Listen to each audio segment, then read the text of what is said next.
Welcome back to Cask 529, everyone. I'm Brian. And I'm Shona. Tonight we're starting our brand new series, What's in the Glen Wednesday. Stick with us just a minute and we'll get started.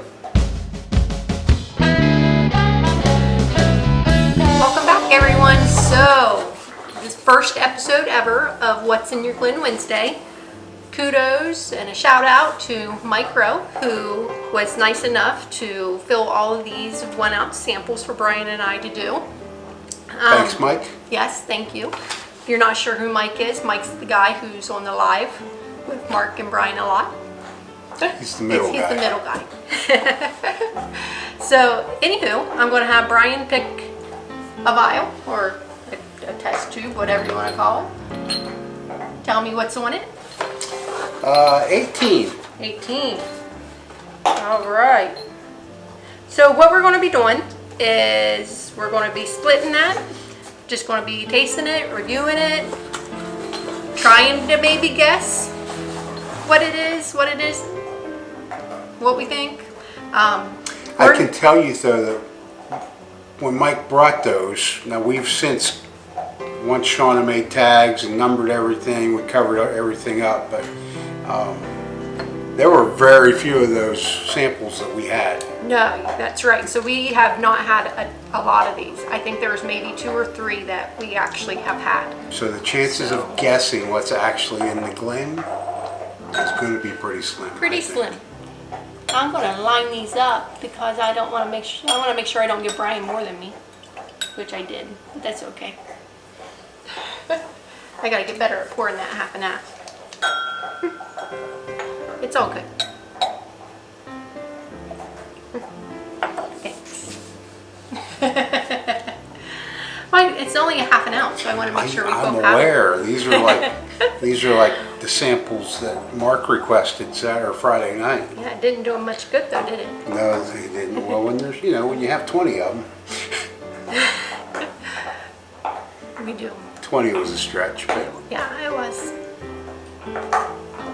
You're going to hear Rex chewing in the background. As soon as Brian came down and set up the camera, Rex was on his heels, got his bone, and he's like, "Oh, time for me to shine." We just can't help that, guys. I was down here for like a half an hour before that, and there was no Rex.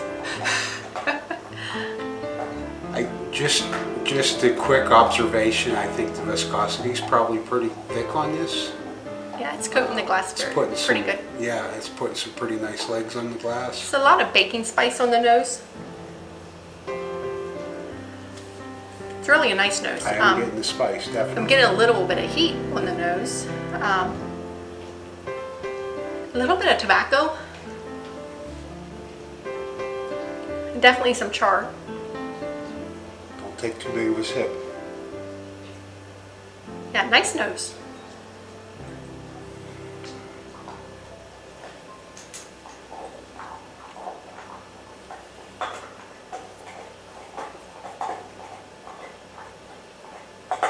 The baking spice immediately hits you at the first sip.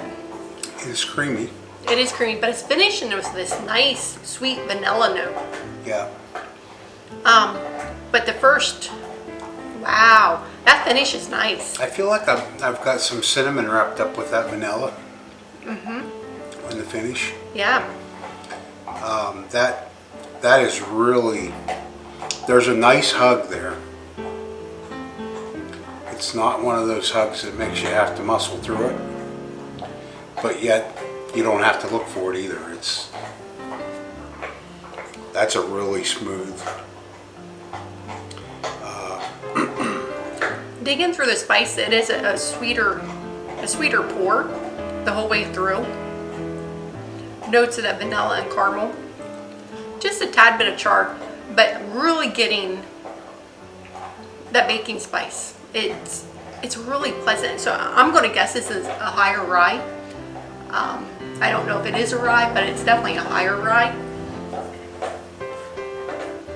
Yeah, it definitely puts you in mind of the rye.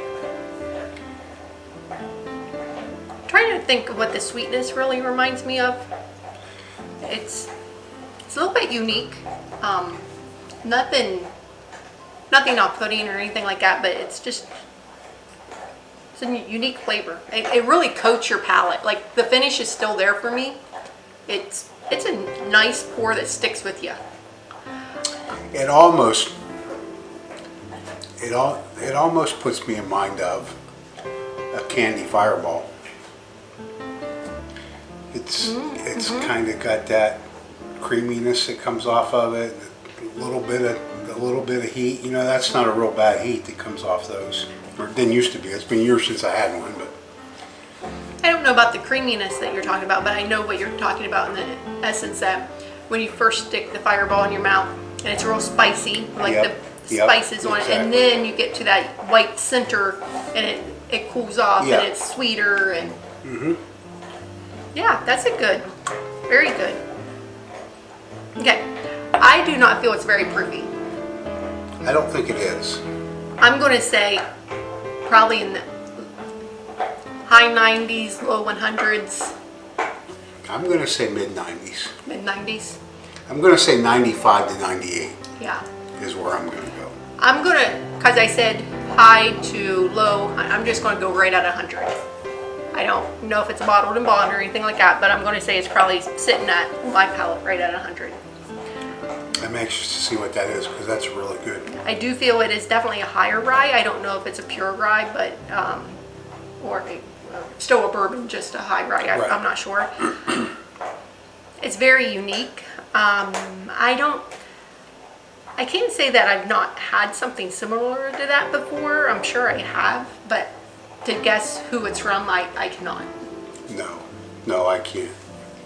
We're not that advanced. Good yet, no. There's no way. Anything that I would say along those lines is strictly a stab in the dark. I will tell you though, it is a very good pour. I would definitely enjoy that. Yep. So, we ready to find out what it is? I am. Okay. Well, I am opening this. If you haven't already, please subscribe. Hit that like button and please leave us a comment. It really helps our channel grow and we would really appreciate it. We're getting close to 1,000, so please help us get there. All right. This is fun because these are ones that we've been wanting to try. Yep. It's a Ben Holiday Missouri Straight Bourbon, bottled and bond, 100 proof. I got one thing right. But it is a straight bourbon, so therefore it is not a rye.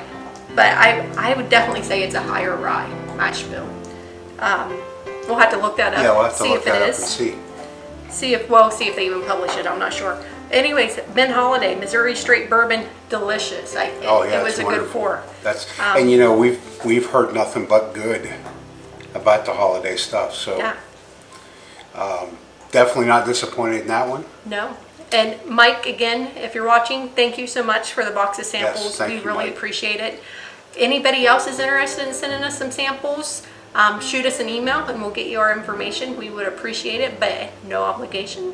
Just, if you want to, we'll be happy to partake. Absolutely. Got something different out there that you haven't seen on the show that you want us to try? From a different state, somewhere where we can't get it, that'd be great. Our selection's growing, but we know there's a lot more out there. Yes, absolutely.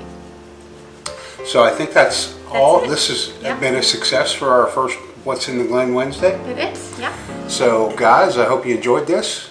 And thanks for joining us. And until next time, be safe, everyone. Thanks, everyone.